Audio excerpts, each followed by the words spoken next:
Let's focus on this week because it's a good example of how this portfolio behaves. On the surface, the S&P was down about 0.35%, and the portfolio was also down roughly 0.35%, so we tracked the index. But this was not a low volatility week. It was the opposite.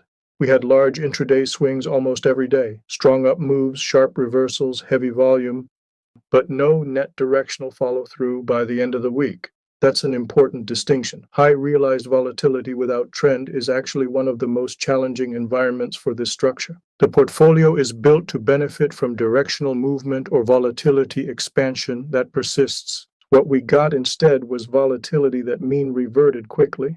In that environment, protection doesn't pay off and time decay still exists. So you see small bleed without catastrophe and without upside. From that perspective, tracking the market this week is actually a reasonable outcome. Year to date, we're still positive, just modestly behind the S&P, and that gap is almost entirely explained by weeks like this. No trades this week. This is simply how the structure responds to violent motion with no resolution. Let's start with Delta because this is where the portfolio immediately raises questions. Right now, the portfolio has about 21 SPX Delta. Translation: if the S&P 500 moves 1 point, the portfolio makes or loses roughly $21.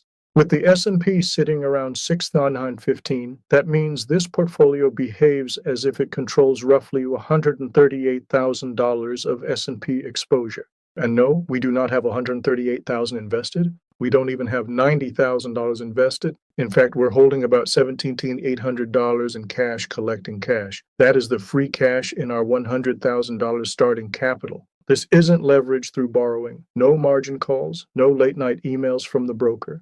The leverage comes from TQQQ, a 3x leveraged ETF. The options are not leverage, they're structure. Delta is simply telling you this portfolio participates in market movement like a 138K portfolio with just 82K invested. Now let's talk about theta because this is where the portfolio looks uncomfortable by design. Right now, the portfolio has about 76 theta. In plain terms, that means if price doesn't move, volatility doesn't change, and one day passes, the portfolio loses roughly $76 per day due to time decay. That loss is intentional. This portfolio is designed to harvest volatility, and theta is the cost of carrying that exposure. You cannot be long volatility for free. You either pay before volatility shows up or you pay after, usually at the worst possible moment. Most investors buy protection only after markets break, when fear is already priced in and the opportunity is largely gone. This portfolio accepts a visible, manageable daily cost, so it can be positioned before volatility expands, not chasing it afterward. There's another important function theta serves that doesn't show up in the P&L. This is the insurance that lets you sleep. When markets gap down overnight, when headlines hit at 3 a.m., when futures are flashing red, this portfolio is not scrambling. Theta is the premium you pay so decisions don't have to be made under stress. It turns unknown, unbounded risk into a known, bounded daily cost. When volatility stays suppressed, theta feels like a slow leak. When volatility expands and persists, theta fades into the background as vega and gamma take over. Theta is not the objective. Theta is the price of preparedness, and the reason this portfolio can stay deployed through uncertainty without panic. Now let's talk about vega, and I'm going to assume you don't know any market jargon at all. Vega answers one simple question.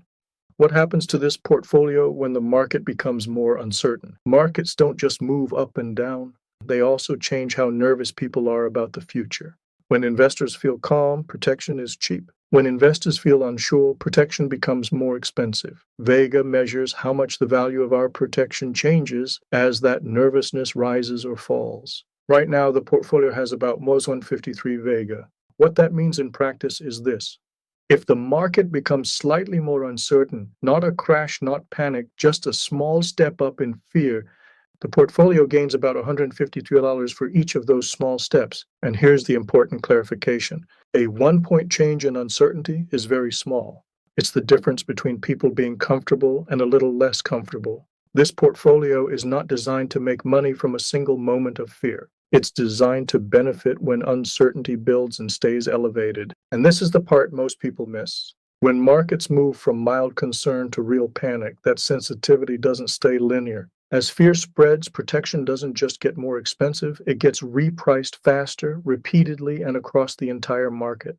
In those moments, the same Vega number starts working many times over because uncertainty keeps being marked higher day after day. So while one small increase in uncertainty might not look like much, sustained fear compounds the effect. That's why volatility events feel sudden in hindsight. It's not one big jump, it's many small repricings stacked on top of each other. That's when Vega stops quietly offsetting theta and starts dominating the behavior of the portfolio. Cash gives us time, Vega gives us sensitivity to uncertainty. Together, they allow the portfolio to stay invested without needing to predict exactly when people will panic, only that eventually they do. Vega doesn't pay you for headlines. It pays you when uncertainty becomes persistent, contagious, and expensive. So, to wrap up this week, the market was loud, emotional, and volatile, yet it ultimately went nowhere. In that kind of environment, this portfolio isn't supposed to shine, it's supposed to hold together. Delta kept us meaningfully exposed. Theta reminded us there's a cost to being prepared. Vega waited patiently for uncertainty to stop flickering and start persisting. There were no trades this week, nothing broke, nothing needed fixing. This was the structure behaving exactly as designed, absorbing noise, staying invested, and preserving flexibility for when the market finally commits to a direction. We're not trying to win every week. We're building something that can survive the boring weeks, the frustrating weeks, and eventually benefit from the chaotic ones. Because the goal isn't maximum leverage, it's the leveraged return that you can actually hold.